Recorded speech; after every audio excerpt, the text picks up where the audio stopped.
let's talk about it.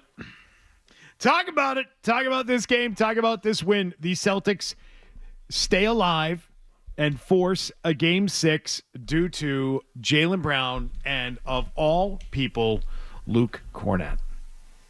Luke Kornet to the rescue.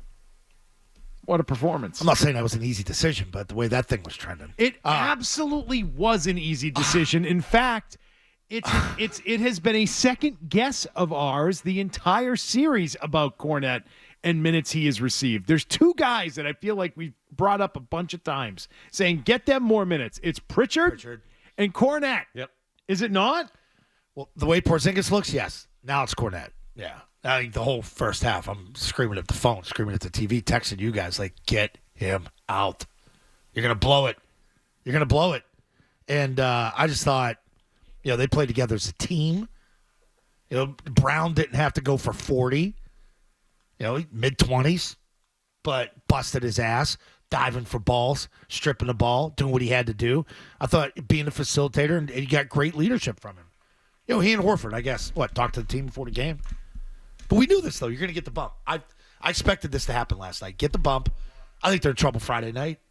I don't know how they do that. I don't know how they're going to shoot like that again. Derrick White came out flying, man, nailing everything. You're like, here we go. Here we go. So, good night for the Celtics. Really good night for them.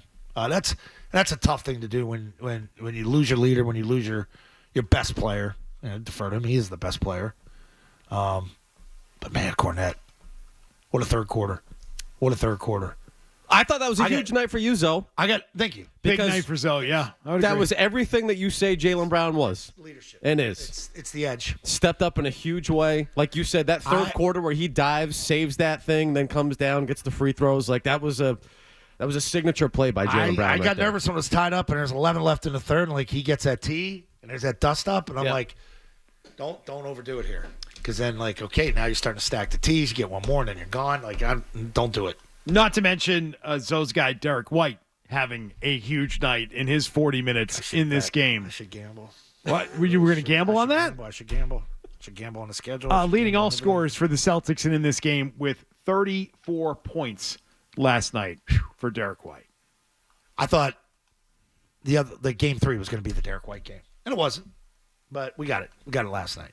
The Knicks lost him how many times? Oh, yeah. It's like he had so many great looks because they just, for whatever reason, defensively couldn't keep up. And that's why he had, 7 threes in the game? And he had a lot of good looks. He hit 7, huh? I thought he hit 6. I thought it was 7. Okay. No, 7. 7. Wow. Is it 7? Yeah, because it's the most 7 of 13. Most Celtic ever with 2 consecutive 6 or more, right? Yeah. Yeah, he had a night. Boy, he had a night. So Derrick White has a night, Jaylen Brown has a night, and Luke Kornet has a night. Is that? And yes, Luke Kornet. He is a white. Very white. Yeah. Yes, confirmed. That too, confirmed. He really bothers Fred. Why? What did he say? Just his look. Fred's like, Jesus Christ, can you pump the brakes on the coronation of Kornet? I'm like, the guy kind of earned it last. Well, here's my question: can you replicate that again, over and over? Is that way of winning last night, where Derrick White gets a million great looks because the Knicks can't cover him, Anunoby's a no-show for the Knicks, like these things for them? Does that all happen again in a Game 6? Do they force a Game 7? And are the Celtics fully in control of that? Because that's the only way the Knicks would be feeling pressure, if you ask me. If they say, oh, crap, we're not going to be able to stop this now. Yeah, I mean, I don't think there's anything the Celtics did last night other than hit their shots that the Knicks are going to look at and say, oh, man, we're in trouble. Like, you got Jason Tatum out of this series. You should close it at home Friday night. This should be a no-brainer. I expect them to lose Friday night. I do. But it was a hell of a night last night for them, and let's credit them for what they did last night. Like, and Porzingis can't breathe. Yeah, I mean that. Why do they keep if he consistently looks the way he looks, and it's sluggish, and he can't move, and he can't breathe? Like, why are you forcing the issue? Why are you forcing it? Because he's not doing anything lengthwise to help you. You know what I mean? There's no rim protection. There's no blocking. Like, Play Kornet. Like, that's one thing I think Friday, you're going to get. You're going to get a great effort from Kornet. You start him Friday night.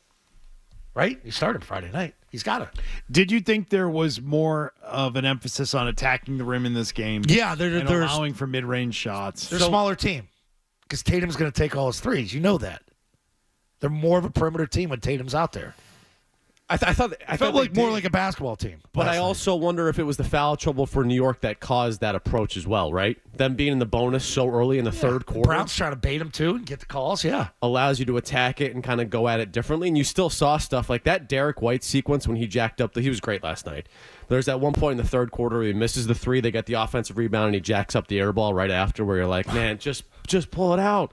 You don't need it. It's not necessary. So you still saw flashes of it, but I thought sort of the way that the game broke in terms of the foul issues for New York also caused some of the ways that the Celtics attacked it. What's funny? Nothing. Nothing. You want to go back to your Porzingis point you were making, though? You can't play him, can't start him. Yeah. They should shut him down. What's the point? It's obviously a medical thing now, right? I mean, it has been a medical thing, but it's... You don't even want to kick the tires for a couple minutes and see if he's got it? No. No. Why? No, because that could cost you the game. Your back's against the wall Fair. now. You're in an elimination game here on out. Yeah, So you get 5 bad minutes from that could cost you the game. I mean, look what it did in Game 3 last night. Game 3. I'm living on the edge with Luke. Game 4, That's what I'm doing. That's what I will do. Game 4. Yeah. I'm shutting him down. If he can't breathe, what are we doing? If that's how you describe it post-game, he can't breathe. And it's true. Well, you've got the medical what are out. we doing here? You've got the medical out. It's not like, hey, we're benching you. Go into the game with a plan to not play him and have everybody understand that that is the plan. And then there is very little confusion about roles, about how the game will be played, all of it. He's toast right now. He's toast. Can't give them anything of value. Got to shut him down. No other choice. I mean, I suggested this after Game 3. So that's what I'm saying. You got games stacked on top of each other that he looks the same. He looks awful. This is not a bad rogue quarter for him. That's just wasn't his night. You always have that debate. Is fewer minutes for player X at 70% worth? Well, this is not even close to 50%. This is 10% of what the player is typically when healthy. So what are we doing here? I think Joe knows it at this point too. What he's playing with now is no different than playing on a bad knee, really bad knee that you're hobbled by. There's no difference. And you wouldn't be playing a player in that situation right now, so you shouldn't be playing this player. Shut him down. And I think that if you're coming out after the game saying he can't breathe, how can you with a straight face say, yeah, but we're going to try him out and play more minutes in the next game when it's do or die and we've got a chance to force a Game 7. It's not respect anymore. What? It's not even like it's a respect thing. Like, oh, he's a veteran, he's a gamer. Like that. I think some of the respect might have been the breathing thing, by the way, too, because I wonder if Joe just said, hey, this isn't working. Like, we're not doing it anymore. And I'm not going to say that I'm benching you. Yeah. But just like the broadcast, you benched him. You benched him. Yeah. No, this isn't a benching. No. We know that's not who he is. Yeah. He's clearly not right. That's what I'm saying. You got the medical out. Out. Yes. O-U-T. And we got Joe today. So. Yeah, 10:50. We'll talk to Missoula. We'll talk to you next.